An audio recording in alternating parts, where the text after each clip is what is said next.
What's happening, guys? Jamesy here, and this is a mega nostalgia effect right here. A bit of Jak and Daxter, good old classics. And so yes, this is my series that I said I would be doing.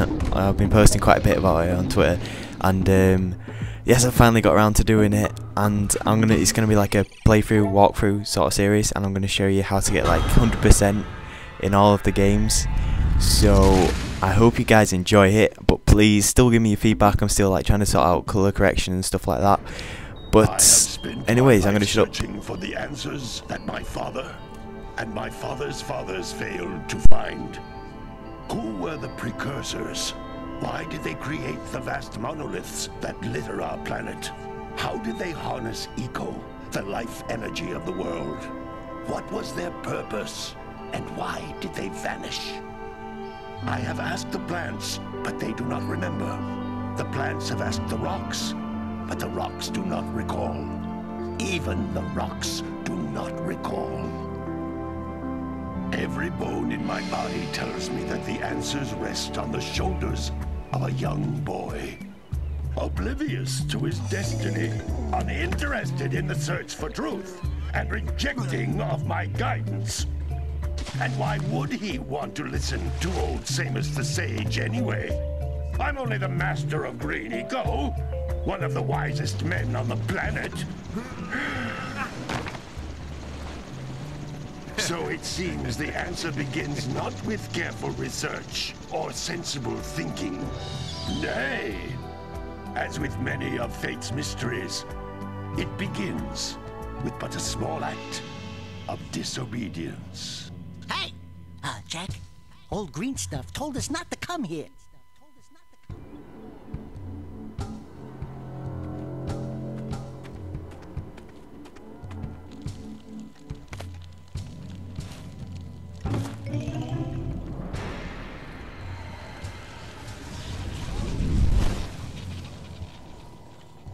Continue your search for artifacts and eco.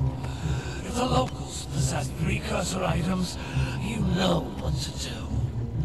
Deal harshly with anybody who strays from the village. We will attack it in due time.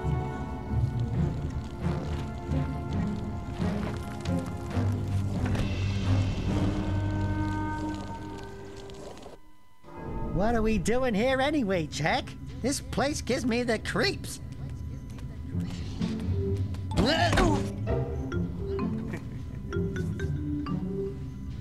Huh?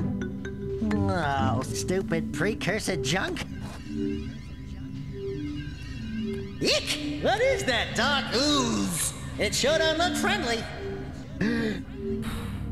The sage yaps on about the precursors that built this place all the time. Where did they go? Why did they build this crud? Now, I like precursor orbs and power cells as much as the next guy. But if you ask me, they must have been real losers. Wow! How did you do that? Jak, I think we're in trouble!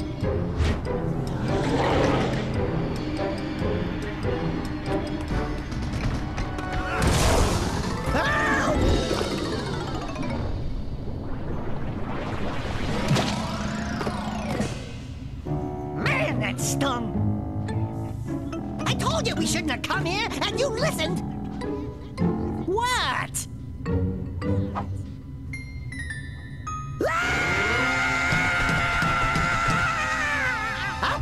Okay. I'm fine.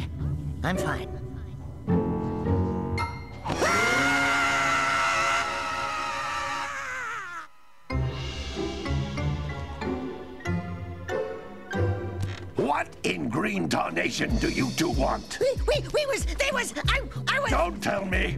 Instead of heeding my wisdom, the two of you went mucking around in the only place that I told you not to go, Misty Island. That's right, and then... And, Daxter, you finally took a much-needed bath, but in a bathtub filled with dark eco. Look, old man, are you gonna keep yapping, or are you gonna help me out of this mess? I'm gonna keep yapping, because in my professional opinion, the change is an improvement. And besides, I couldn't help you if I wanted to. What? There's only one person who has studied Dark Eco long enough to have a chance at returning you to your previous form. Carl Acheron, the Sage. But he lives far to the north, Far, far to the north. Nobody has spoken to him in ages. I would teleport you there, but I can't do that either. None of the 3 sages that maintain the other teleporter gates have seen fit to turn their ends on for quite a while. The only other way north is by foot through the Fire Canyon, but its volcanic soil is hot enough to melt precursor metal. You can't just walk through it. But you could fly over it if you had a zoomer equipped with a heat shield. I just happen to be working on such a thing at this very moment. All I would need is 20 power cells to give it enough energy to withstand the canyon's heat. Isn't that right, Daddy? Yes, Kira, that might work. But where are a boy and a half going to get 20 power cells? From the villagers. Most of them have a power cell or 2 stashed away somewhere. And even if they aren't willing to just give them away, greasing their palms with a few precursor orbs should do the trick. And I bet there are even more of them out in the wilds just waiting for some brave adventurer to find. Well, we've got the brave adventurer at least. Brave adventurer? You two couldn't find your way out of the village without training. Before you do anything else, you better go through the warp gate and get some practice on Geyser Rock.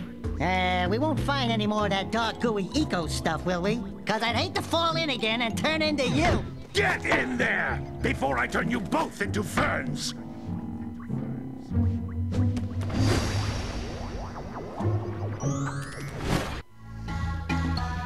Okay, so here we are.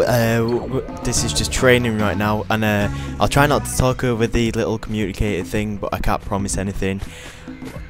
So yeah, we're just gonna go over here. Communicator. With it, my father and I can give you advice at any time during your quest. Yeah, and it's gonna be quite hard for me later on to not like hang on. These floating egg-shaped things are precursor orbs. Collect enough of them, and some of the villagers will give you a power cell in exchange.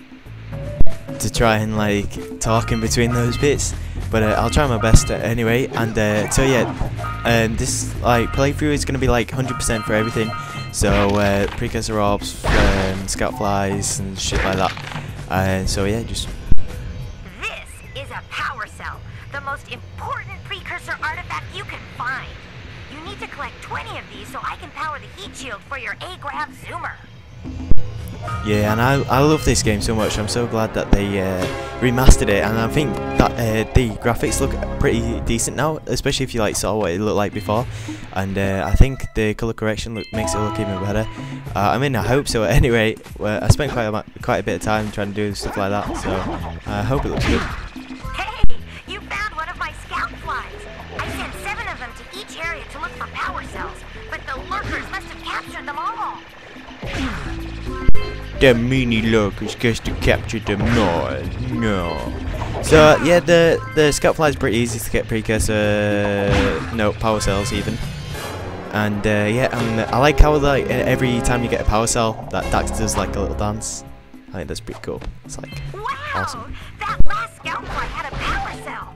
I'll bet if you collect all 7 in each area, you can find even more power cells. Yeah, now Sam's going to tell us about Blue Eco. Blue Eco, which contains the energy of motion. Blue Eco allows you to run fast, break boxes, and even activate some precursor artifacts when you get near them. Motion. So yeah, it pretty much just drags everything towards you. It's pretty decent.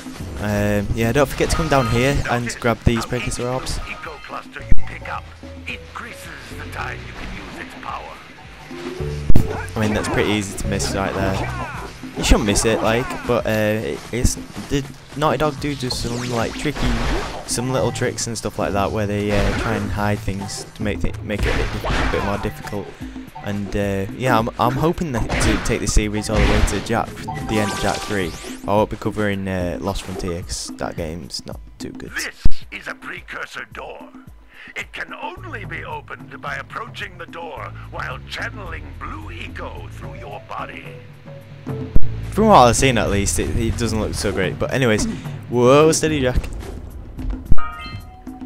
That's a Blue Eco vent. More concentrated than the floating clusters. This vent will give you a full charge of Blue Eco, letting you use it for the maximum time. You'll see like loads of these Blue Eco vents on this like green sage area, but after that, there's not very many of them, to be quite honest with you. And Daxter does like a different dance every time, which is it's pretty cool. And I remember like playing this game again and remembering all the little dances that they do and stuff, and like dancing along to them. Also, the like trophies and stuff, they're pretty good as well. I don't know why this communicator's just following me around. The door to open. With Blue Eco, you can breathe energy into all kinds of precursor artifacts that have lain dormant for years. Those little green balls of energy on the ground are a type of eco. Pick up 50 small green ecos or one big green one to increase your health. To increase your health. I love how enthusiastic the characters are in this. It makes it so much better, I suppose. I mean, you don't really want a game that's like unenthusiastic, I guess. Yeah, so I'm gonna like show you all the little tips and tricks that I learned, and hopefully it'll make your gaming experience easier if you follow how I play. You don't have to, I guess. You can always like find out yourself. Probably learn some things that I don't know. Like I've seen some few things on Jak 2 that I didn't know about on Jak 3. So yeah, it should be quite good. So we're gonna head back to Jamessaaay's hut now, and we're just gonna shout at us again because he loves using his shouty voice.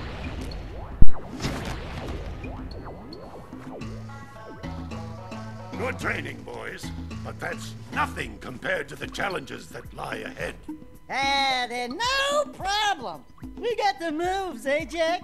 We'd love to stay and chat, Big Green, but we're, itching to get on with our adventures. Fine, fine. Adventure away, then. And while you're out adventuring, why don't you make yourself useful? My darn green eco-collectors are clogged up again. Head out to the far side of the beach and clear them out, why don't you? Follow the lamps. They'll take you right there. Now, all of you, get out of here! I don't know why he has like a blue bits at the end of his beard. I think I may have like done that by accident with colour correction. And so yeah, so that's pretty much the end of episode 1, and I'll see you for episode 2 where we'll continue the adventure. See you later, guys. Peace.